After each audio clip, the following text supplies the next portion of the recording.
7. The Lair of the White Worm by Bram Stoker. Dedication to my friend Bertha Nicole with affectionate esteem. Chapter 1. Adam Salton Arrives. Adam Salton sauntered into the Empire Club, Sydney, and found awaiting him a letter from his grand-uncle. He had first heard from the old gentleman less than a year before, when Richard Salton had claimed kinship, stating that he had been unable to write earlier, as he had found it very difficult to trace his grand-nephew's address. Adam was delighted and replied cordially. He had often heard his father speak of the older branch of the family with whom his people had long lost touch. Some interesting correspondence had ensued. Adam eagerly opened the letter, which had only just arrived, and conveyed a cordial invitation to stop with his grand-uncle at Lesser Hill for as long a time as he could spare.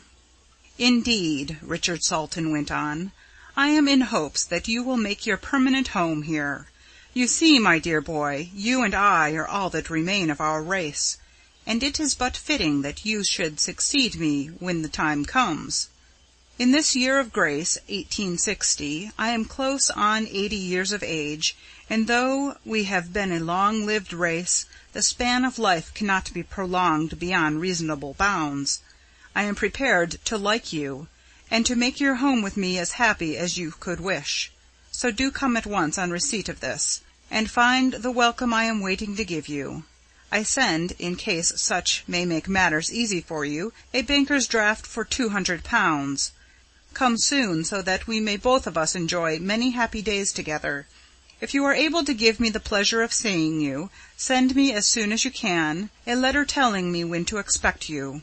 Then when you arrive at Plymouth or Southampton, or whatever port you are bound for, wait on board, and I will meet you at the earliest hour possible." Old Mr. Salton was delighted when Adam's reply arrived, and sent a groom hot foot to his crony Sir Nathaniel de Salis, to inform him that his grand-nephew was due at Southampton on the 12th of June. Mr. Salton gave instructions to have ready a carriage early on the important day, to start for Stafford, where he would catch the 11:40 a.m. train. He would stay that night with his grand-nephew, either on the ship, which would be a new experience for him, or, if his guest should prefer it, at a hotel. In either case they would start in the early morning for home. He had given instructions to his bailiff to send the postillion carriage on to Southampton, to be ready for their journey home, and to arrange for relays of his own horses to be sent on at once. He intended that his grand-nephew, who had been all his life in Australia, should see something of rural England on the drive. He had plenty of young horses of his own breeding and breaking, and could depend on a journey memorable to the young man. The luggage would be sent on by rail to Stafford, where one of his carts would meet it. Mr. Salton, during the journey to Southampton, often wondered if his grand-nephew was as much excited as he was at the idea of meeting so near a relation for the first time, and it was with an effort that he controlled himself. The endless railway lines and switches round the Southampton docks fired his anxiety afresh. As the train drew up on the dockside, he was getting his hand-traps together, when the carriage door was wrenched open and the young man jumped in. "How are you, uncle? I recognized you from the photo you sent me. I wanted to meet you as soon as I could, but everything is so strange to me that I didn't quite know what to do. However, here I am. I am glad to see you, sir. I have been dreaming of this happiness for thousands of miles. Now I find that the reality beats all the dreaming." As he spoke, the old man and the young man were heartily wringing each other's hands. The meeting so auspiciously begun proceeded well. Adam, seeing that the old man was interested in the novelty of the ship, suggested that he should stay the night on board, and that he would himself be ready to start at any hour and go anywhere that the other suggested. This affectionate willingness to fall in with his own plans quite won the old man's heart. He warmly accepted the invitation, and at once they became not only on terms of affectionate relationship, but almost like old friends. The heart of the old man, which had been empty for so long, found a new delight. The young man found, on landing in the old country, a welcome and a surrounding in full harmony with all his dreams throughout his wanderings in solitude, and the promise of a fresh and adventurous life. It was not long before the old man accepted him to full relationship by calling him by his Christian name. After a long talk on affairs of interest, they retired to the cabin, which the elder was to share. Richard Salton put his hands affectionately on the boy's shoulders. Though Adam was in his 27th year, he was a boy, and always would be to his granduncle.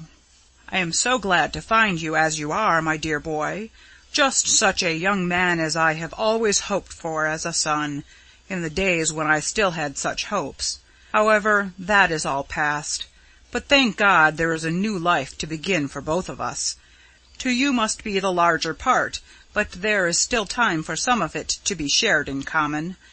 I have waited till we should have seen each other to enter upon the subject, for I thought it better not to tie up your young life to my old one till we should have sufficient personal knowledge to justify such a venture. Now I can, so far as I am concerned, enter into it freely, since from the moment my eyes rested on you I saw my son, as he shall be, God willing, if he chooses such a course himself."